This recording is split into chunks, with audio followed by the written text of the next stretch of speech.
In today's video, I'm going to teach you how to create a Slack user group.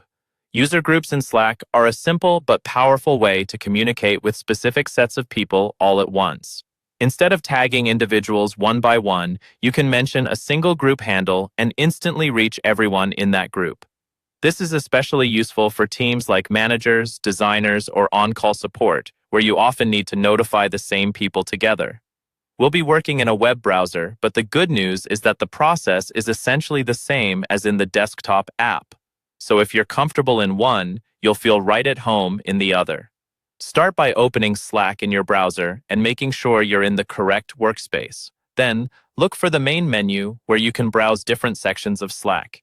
You want to head to the directory area. This is where you can see people, channels, and importantly, user groups. Click into the directory and then look for the option labeled User Groups. Go ahead and select that.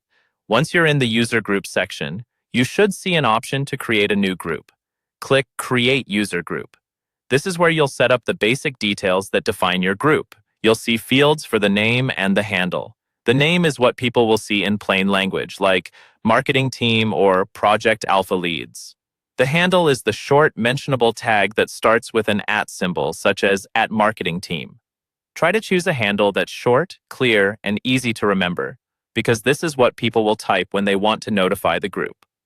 Take a moment to think about a naming convention that makes sense for your organization so that groups stay consistent and easy to understand. After you've filled out the name and handle, click Next to move on. Now it's time to add members. In this step, you can search for people by name and select them to include in your group. Think about who actually needs to receive these notifications. Adding only the relevant people helps keep Slack focused and prevents notification overload. Work your way through the list, adding everyone who should be part of this group. You can always update the members later if your team changes, so don't worry if it's not perfect. Once you're happy with the members you've selected, click Create Group. Slack will save your new user group and it's ready to use. From now on, you can simply type the group handle in any channel or conversation to notify everyone in that group at once.